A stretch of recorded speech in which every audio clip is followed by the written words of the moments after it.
I have been recording since I was 17, and I am 36 now. I currently run my own studio as well as working for FXpansion, but I've always had, I suppose, an interest in drums above any other instrument. I just find them exciting, they're loud. I think it's probably the main thing I like about them, they're loud, and I think I like loud things. And it's just a challenging instrument to record, and so many people have so many ideas about the way it should be done and what constitutes a good drum sound, and I just think it's one of those instruments that you can spend a lifetime recording and never get the same sound twice, and never really ever satisfied. You can always sort of move, go somewhere else with it. So I think that's why I like drums so much, because that's just a challenge. Air, I chose Air for quite a few reasons. One, I've been here before and I know the facility. It's got a fantastic live room. It's got a good history. The people are great. The rooms sound good. The control room's excellent. And more importantly, really, for what we're doing here, is it's got an excellent desk. It's a very unique console. There's only one left in the world. There was 3 made originally. It's a Neve custom. I do believe Jeff Emerick, who was the Beatles engineer, had a lot to do with the input on the design of the console. And George Martin, I do believe, had quite a lot of input into choosing things like the frequency selection for the EQs and that sort of thing. It's a very musical console. It's not modern by any stretch of the imagination, but it's just a very good, solid sounding desk. The drummers, we have 2 drummers in this session. There's a chap called Emre Ramazanoğlu. Emre approached us initially, interested in getting involved in BFD in some way, and he's a fantastic drummer. How high can you count as a drummer? What is the maximum that you can count? Count to 4 is perfect being a drummer. Okay. Wasn't it 90 today? 3 more, 2.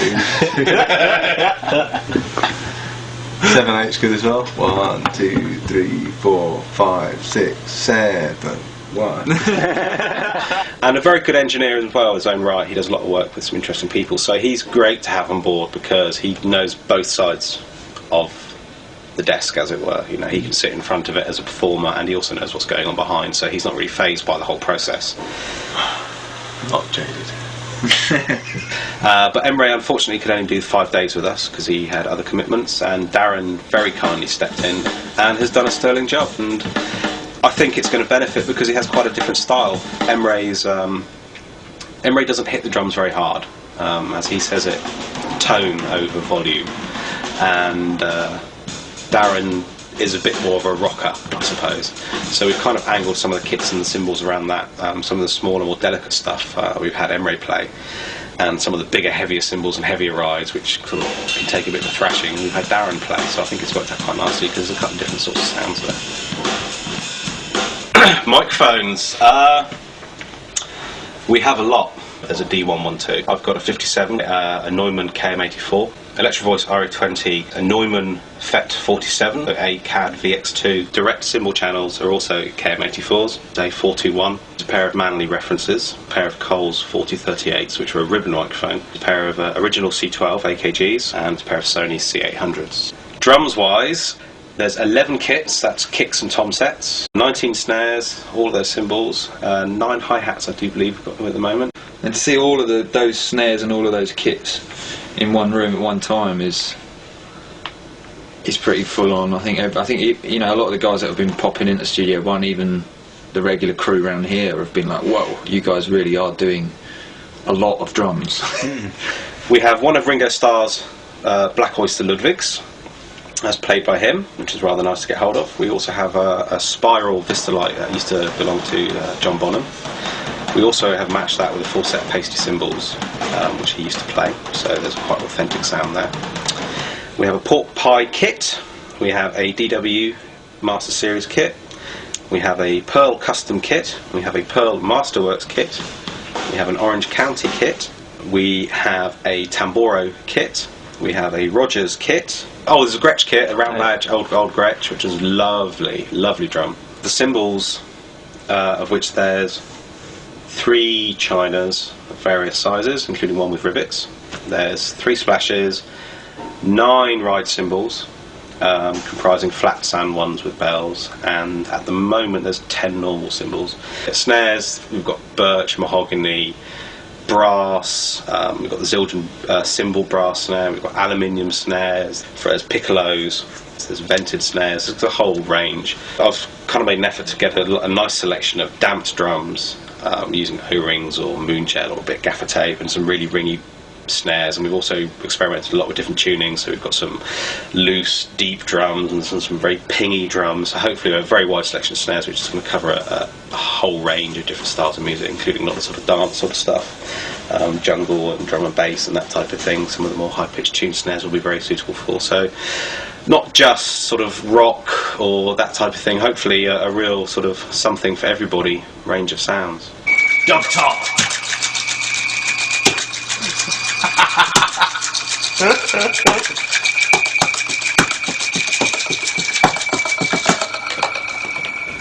But the process, basically set up the kit like you would a normal kit, mic it all up as you would the normal kit, go into the control room, set all the levels, and I tend to record, I don't record everything loud. All the levels onto Pro Tools are sent at a natural level for the drum kit. That way when you play back the kit with all your faders at 0 dB, as there will be in BFD, it just sounds like the drummer's there. Okay, and we are rolling. Once you've done that, it's just a case of hitting record, and the drummer sits there very patiently and hits the drum as hard as he can and continues to hit it once the drums and the room noise has all died away, the reverb and the overtones have all vanished, hits it again at a slightly lower level and then does it all the way down. It's a very unnatural process for the drummer. They're not used to sort of doing that sort of thing. Drummers like to make noise and hit drums quickly and have fun, and it's quite tedious. It's you know, it's you see it on their faces as they get really bored. And now it's quite difficult for the drummer to get the levels precise. There isn't, it's not a machine. So the way I've run it is basically we do it in sets of 10. So we do 10 hits, loud, quiet, loud, quiet. And the idea is that because there's natural variation between each bank of 10, by the time you've sliced all those up into all their bits and ordered them into the right velocity layer, you get a nice smooth curve. It's very exacting.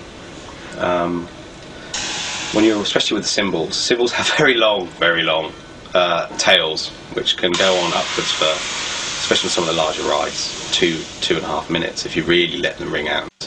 A cymbal takes about an hour to put onto to record. When you've got 25, 30 cymbals, you can appreciate that that's quite a long time sitting there waiting for the tails.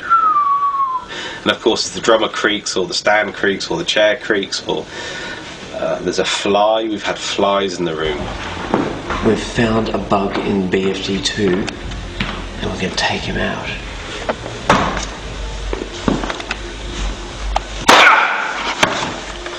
It's hard work catching those guys. So every time little things like that happen when you're recording cymbals, you really get, it's slightly frustrating. Once you've done all of the recording, it all has to be edited, and it's all kept multi-channel obviously, and we have to go through and slice every single drum hit up. So we look for where the initial transient of the drum is and we edit there, and then you put a little fade at the end just before the next hit. Then you order all the velocity layers, and that all then goes into a piece of software called BFD Congeal, which stitches all the files together into one large monolithic file, which is then the file that BFD uses to play back the audio. Fuck, we need to go right now, otherwise there'll be no pints for us. That's it. Priorities. Pints time. Oh god. It's 10:40. Priorities. It's been a hard day taking photographs. We've got to, you know, the hard work is here, we need a drink.